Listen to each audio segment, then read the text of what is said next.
So, as I was saying downstairs, the first section deals with Montlaur's military service.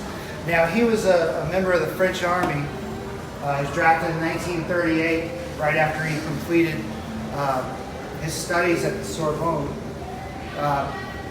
So he was in it from the beginning to nearly the end. He stationed along the German border in 1939 when the French Army actually makes an incursion into Germany. That portion of the war is pretty stagnant. You know, it's they refer to it as the phony war. But in an effort to help out their Polish allies, the French make an incursion into Germany. That's about 5 miles or so, and they're beaten back once Poland is defeated and the Germans reinforce the area with combat-hardened troops. But throughout 39 and 40, Montlaur's in this special unit, a reconnaissance force that they called the Corps Franks. Now these guys, they would make incursions inside of Germany, and on one of these occasions, he actually was engaged in hand-to-hand combat with a German soldier, and he had to knife his opponent to survive. Now, all these incursions being, in the winter months, he eventually had a respiratory infection, and he was evacuated, and he was on convalescent leave when the Germans actually invaded France. So he cut that leave short, and with the rest of the French army was fighting a losing battle to defend France, which, as you know, fell in about 6 weeks. Now, when he fled France, he arrived in England in 1942, October of 42. He immediately joined this outfit being put together by Commander Kiefer, who was a member of the Free French Navy, who was putting together an outfit based on the British Commandos, actually a part of the British Commandos. Now the Commandos were a hit-and-run force that came into existence about June of 1940, and the idea was, well, we can't send a whole army to France to fight, so we'll send these little groups of highly trained troops to conduct hit and raid runs. So here we have some of the weapons of the Commandos, and I'll tell you a little bit about it.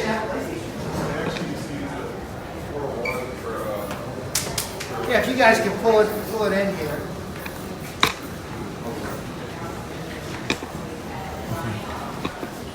Now Montlaur, he was a assault subsection leader at that time. So he would have been issued this M1A1 Thompson submachine gun, which is an American weapon. But even though it's an American weapon, it was kind of a signature weapon of the Commandos. And their combined arms patch, which featured an Anchor Eagle and this weapon here. Now the Thompson was a .45 caliber submachine gun that was capable of rates of fire of up to 700, 750 rounds per minute. So it's a very effective weapon up close. Anything beyond 50 yards, you're kind of spraying and praying. The .45 caliber pistol there, that's another weapon that was issued to the Commandos. Now that's another weapon that's American in origin. It's adopted for service in 1911. And it sees service in World War I, World War II, Korea, Vietnam, and even into the mid-90s. Now, it fires the same round as the Thompson subgun there, so .45 caliber. The Mark I Mills bomb here, that was their standard fragmentation grenade. Now, if you take a look at that, you'll see there's little segments in it, little squares or rectangles. Now, the way that weapon works is when you activate that weapon, there's a 3 to 5 second time delay fuse, and once it explodes, all those little squares you see, they turn into flying razor blades. It can kill everything within a 5-meter radius. So that's something else they carried with them. And then you'll see over here this fighting knife here, the Fairbairn Sykes fighting knife. Now, Fairbairn Sykes is the name of the inventors who invented it. So William Fairbairn and Eric Sykes, who were former Shanghai police officers who wrote a couple books about hand-to-hand combat tactics. When the war started, they left the police department in Shanghai and they started working for the British government. They were both commissioned as officers in the British Army. And they helped train a lot of the OSS agents and SOE agents in hand-to-hand combat. That knife was issued to members of the British Commando, the Special Air Service, and the British Airborne units. It's a pretty gnarly looking knife there. So it's like a dagger or a stiletto. And the commando way to use this knife was to silently take out sentries. And the idea was you didn't thrust the weapon, but you'd come up behind your sentry and you just hold it stationary and you'd pull them onto it. Another method in eliminating sentry silently was to go through the jugular, come up behind, go through and through, and then push it out like that. And it just tears everything up. But this is the kind of warfare the commandos were trained for. By the time of D-Day, we really weren't using them for these hit-and-run raids anymore. I mean, the commandos, their heyday was when the Allies were losing, actually. But once we built up enough forces to make a proper invasion of the French mainland, on D-Day, June 6th, the commandos fought more or less as conventional infantry. And the number 4 commando, of which the French commandos were a part of, they were selected to take out this heavily fortified spot on Sword Beach that was referred to as the Casino, which was a complex of bunkers. And Montlaur and the men of the French commandos were able to accomplish this objective with the aid of the British tank. But after D-Day, Montlaur spends about 75 days in combat in Normandy. They're relieved in August 27th of 1944. They go to England to refit, and their next mission is another amphibious invasion, but this is of the Dutch island of Walcheren. Now, in this operation, Montlaur's landing craft is hit with a German quad-mounted 20mm gun. It kills 7 men aboard the craft, sinks at about 50 yards offshore. He swims in, but he's able to lead his men in securing this little town. But after that, he's evacuated, and his war is pretty much over after that. He has shrapnel wounds to the face that he carries with him for the rest of his life. Now we're going to move on to the second section here.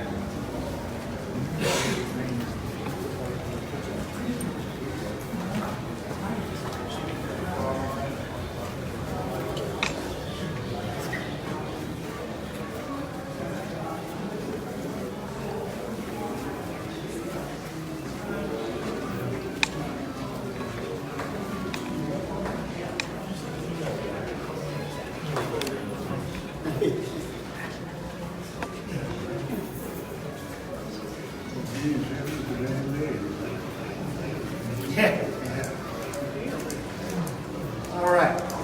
So as I was saying, the importance of this section here is to get an idea of what prolonged combat can do to a human being. So this quote right here, which is a pretty startling quote. Practically all men in rifle battalions who are not otherwise disabled ultimately become psychiatric casualties. Now this was a quote from Lieutenant John Appel, who is part of the Office of the Surgeon General, and he wrote that while treating combat exhaustion cases at Anzio. So we really don't have a whole lot of data on the treatment of these French commandos as far as psychiatric wounds, but we do have a lot of data on the America's treatment of psychiatric casualties during World War II. Now, it wasn't long after we were in the war that we figured out that men have a breaking point. You know, there's only so much of this they can take. And the U.S. government first noticed this when Marines were returning from Guadalcanal. About 500 Marines were having blackouts and tremors and sensitivity to loud noises. So they started to screen, inductees in the military a little more closely, thinking, well, maybe we're just not getting guys who are mentally strong enough. But I mean, with raising an army of 8 million people, they only had about 3 minutes during your induction for your psychological portion of the exam. But anyway, the film being shown over there is John Hughes' film, and it's one of the last films he made while he was in the Army, and it's a film called Let There Be Light.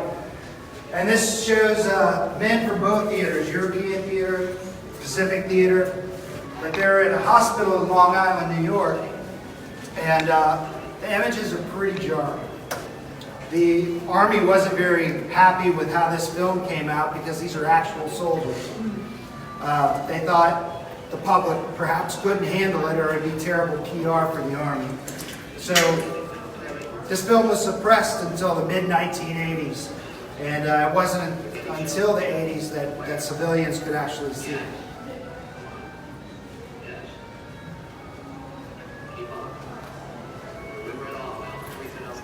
So what's going on in this scene right here, this guy's a hypnotist, and this guy can't speak, he stutters. So he kind of regresses this guy back to the point of his injury, which is on Okinawa. And after he's able to work this out, his stuttering goes away.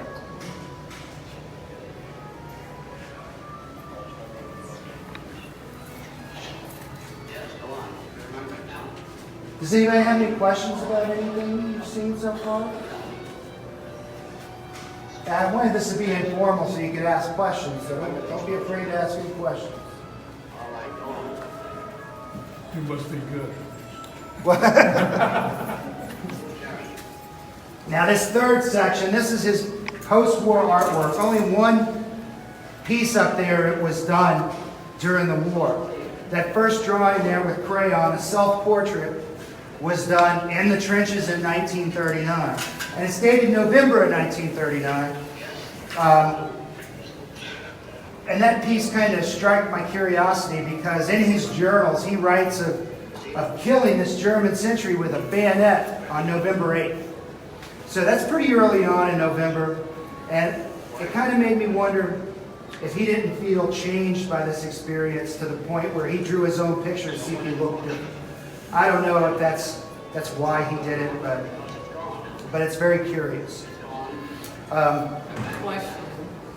Yes? Have you had anyone to see these pictures and to say, oh, that resembles my father or my father, a grandfather? Well, not really. A lot of, as you see, this artwork, or the style he practices artwork in is very abstract. So that was another thing that was kind of difficult to interpret on these paintings because from what I am not an art expert, by the way. I'm talking about the photographs, I guess. Oh, the photographs? No, those are actually him. So that's Guy Montlaur there. But yeah, the paintings, from what I understand about abstract art, it can be anything you want it to be, whatever you see in it. But Montlaur left behind clues, I think, in the titles. So a lot of these paintings have titles like Pegasus Before Landing, which was one of his D-Day objectives, Pegasus Bridge. After they took the casino on Sword Beach, they linked up with the British Airborne that captured the bridge over the Caen Canal the night before. But yeah, take a look at the paintings.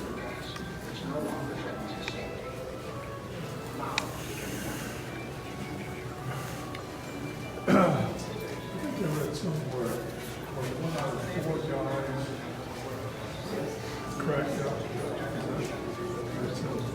That kind of works out to the number I've seen. And the British would take their guys off the line in 2 weeks. We left our guys up there basically until they either got shot, cracked up.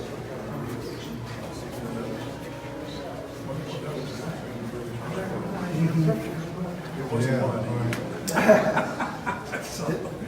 Dug up and shot. But when guys would start exhibiting these early warning signs of breaking, they would be sent to an aid station that was within earshot of the battlefield. And they were given a drug that put them in sodium amytal, that put them to sleep for about 48 hours. Then after they woke up, they would eat a hot meal, take a shower, get a new uniform, and then they were reevaluated by psychiatric personnel. Now, that little rest was enough to get about 50 to 70% of the guys back to the front. Just 100 yards was far enough. Yeah. But the rest, they were evacuated, never to see combat again. And it probably wasn't the best thing to do for those soldiers, but the problem was they needed men on the front line. They were running out. Yeah. I think I'd have done a clinger. I can't complain. I think I'd lasted about 3 days on the line and said, I think I've had enough of this guy. No, this doesn't get covered enough.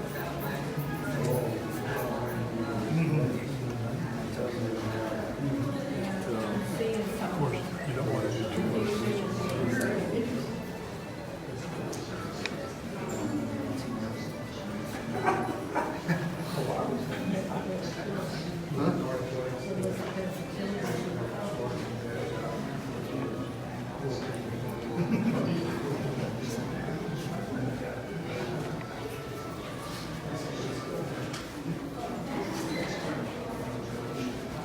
As you're viewing the paintings here, everything on this wall is, done post-war, but prior to 1966. Now, there's an incident in his life in 1966 that kind of makes his artwork look very dark. So he's traveling in an automobile to have tea with another family. And during this car ride, they hit a young boy on a scooter. And the boy dies in his arms. And from 1966 onwards, he's obsessed with images of the war. It kind of triggered all the horrible things he saw in the war. And as you move down this wall, you'll see how the paintings look very chaotic. And then the ones that are where you can make out what's going on, a lot of them are of dead comrades. Would you say again the question we asked about how they treated the guys on the line that brought them back quickly for the crowd that you just told me? Oh, yeah.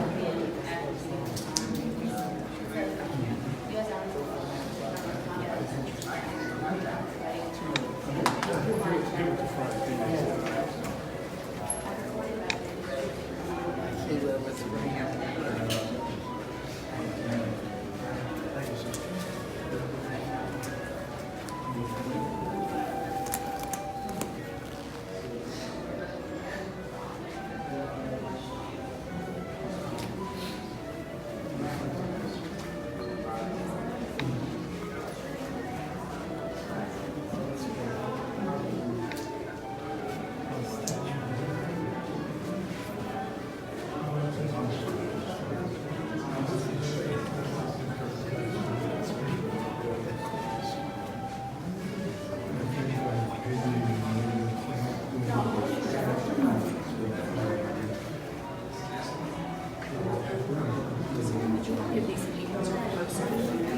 They're all post-war, with the exception of that one up there from 1939, the first one.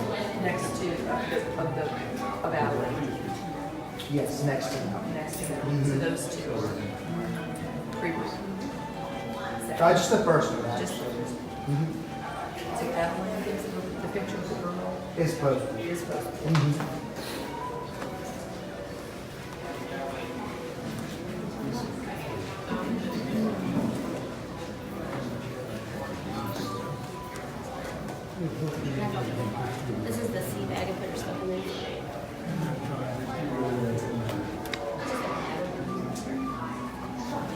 Another thing to keep in mind, these Frenchmen who fled occupied France to fight with the Allied armies, they were putting a lot at risk. They left their families behind in France, and a lot of them were afraid of reprisals. So a lot of these guys changed their names, you know, fighting with the Allied armies. But anyway, Montlaur's aunt, who was with the French resistance, was actually put in Ravensbrück concentration camp. And she was executed there around December of 44. But after the war, Montlaur met one of his aunt's friends in the camp. And she told him how excited they were when they heard the Allies landed in Normandy. And in all that horror, they actually smiled. But the watch you see there was allegedly, it's hard to prove this, but it would make sense, but I just can't track how this watch came to be in his possession. But anyway, supposedly this watch belongs to the commandant of that concentration camp, French Sorin. Now, he was captured by the French at the end of the war, and he was eventually executed by the French government in 1950. Now, one of Montlaur's comrades with the Commandos somehow got a hold of this watch and gave it to Guy, and he wore it for the rest of his life.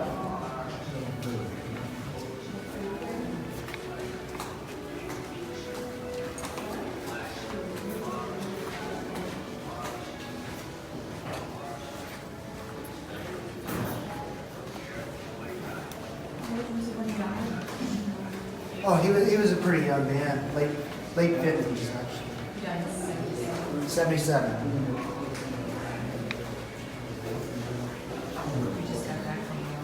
Oh, really?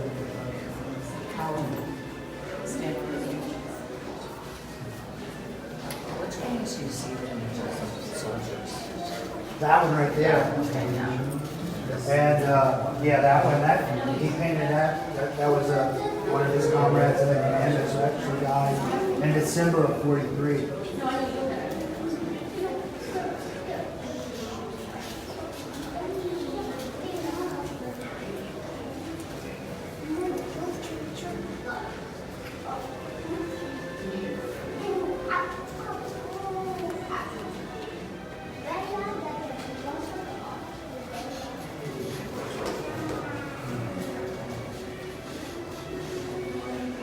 In addition to, you know, the images of war, he was a very religious man, and that influenced a lot of his artwork as well too.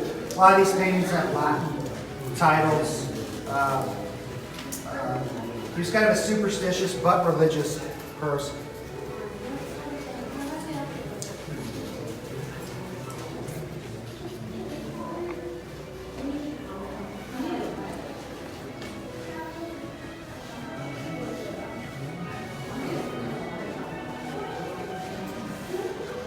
As you come around this bend here, you kind of see the painting soften again, where he's almost kind of figured out how to deal with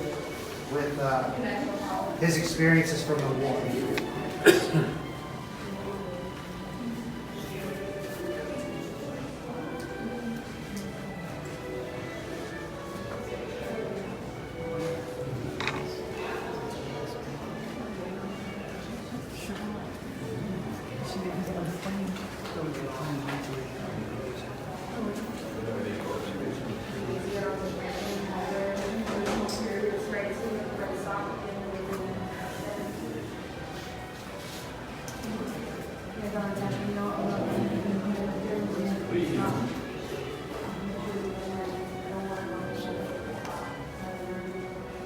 Yeah.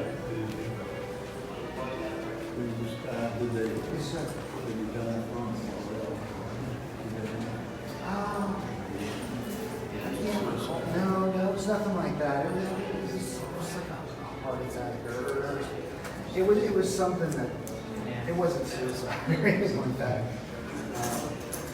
But it was a sudden illness. but I can't remember quite what it was.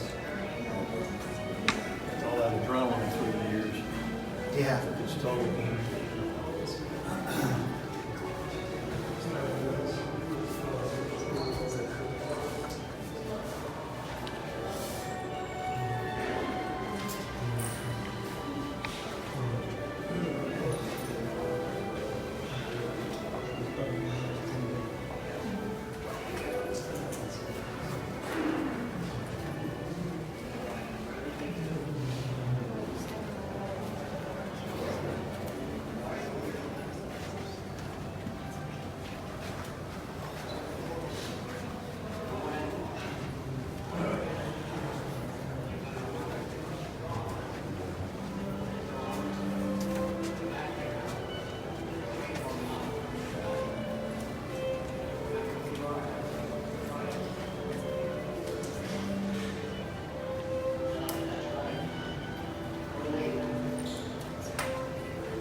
It says the music of funk was on It in is. the background, and then is this it? That's it. Yeah, that's what I thought. Yeah, but his daughter said he would just play these records over and over and over. And she associates like certain pieces of his music with certain paintings. Because he would listen to the same song while he's working on a painting.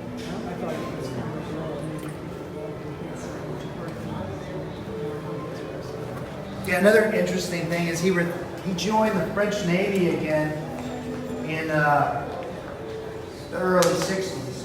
And he worked for the historical section of the French Navy, and he actually wrote the official account of the French Commando's involvement on D-Day. There was only 177 of these Frenchmen who landed on D-Day. But he wrote the official account. And that's his uniform from his second stint in the military.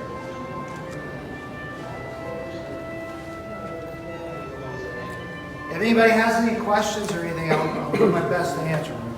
But that's pretty much all I have. Good. Thank you. Thank you.